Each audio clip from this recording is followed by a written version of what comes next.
Us now to discuss Oklahoma Senator James Inhofe. Senator Inhofe, how will these new developments affect President Trump's upcoming summit with Kim Jong-un?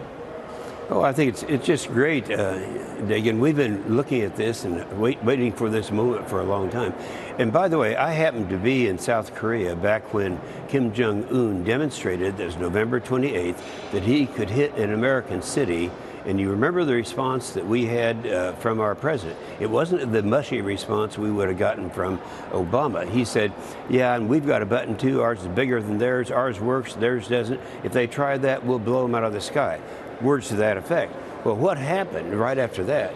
In a matter of hours, Kim Jong-un called South Korea and told them, we've changed our mind. We're going to send athletes down to the Winter Olympics.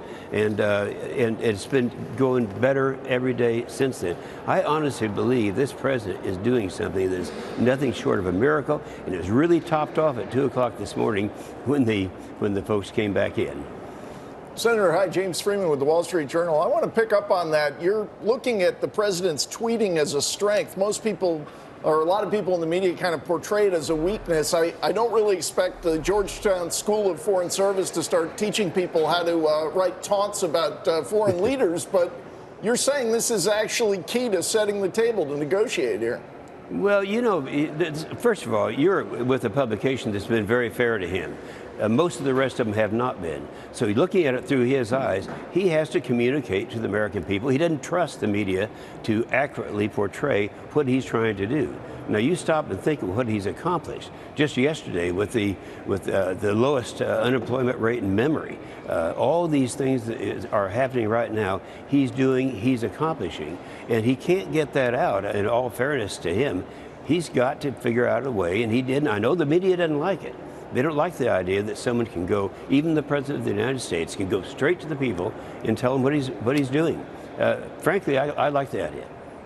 But, Senator, to raise the issue, we've heard from the right and the left, whether you're red or blue or purple or polka dotted, that people are skeptical about North Korea and Kim Jong-un based on past agreements.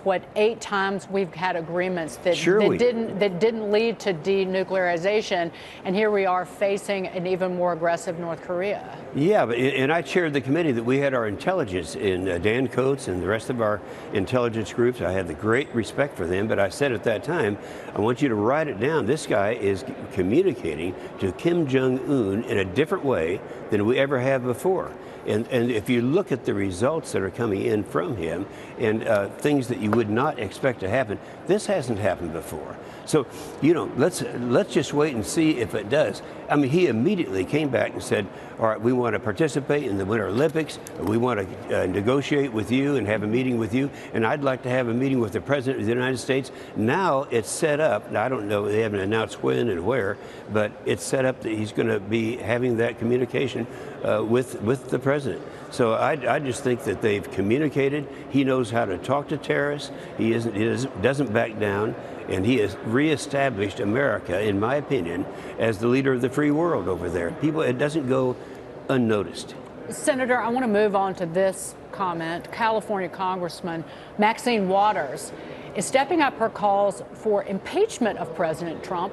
This time she's slamming the commander-in-chief over his decision to withdraw from the Iran nuclear deal and try to negotiate a better one. In a tweet, quote, here's what Maxine Waters said. Trump, further isolating the United States, thinks he knows better than our negotiators and all of our global allies who agreed to the Iran deal.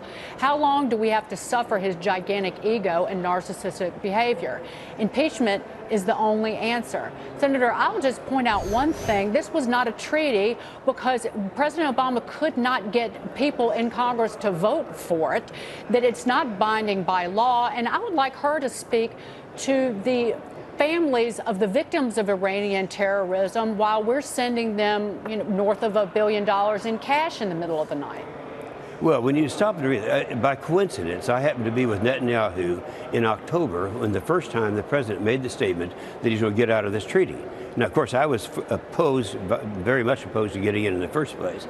But I was there, and I've never seen Netanyahu rejoicing as much. And as he clearly said then, and he said again last week, he said, you know, they agreed to do certain things, to stop the inspection of the non-declared sites, to stop the advanced centrifuges, remove all the sunset provisions, all these things that they said, Iran said that they would do, they haven't done. And I think that, you know, you have to stand up and say, you know, you agreed to this, you didn't do it, this is the alternative. I think you did the right thing. Senator, great to see you. I call that a Trump-induced psychotic break by some. Well, one last thing. If all these things that this guy has accomplished, rebuilding the military, doing away with the regulations that have been putting America out of business, all of these things, if that's ground for impeachment, I'm sure glad that Maxine Waters is not a majority. And by the way, I don't very often agree with Pelosi. In this case, I do. And she said, all this talk of impeachment is a distraction. Yep. Good for you, Nancy. Senator, thank you so much.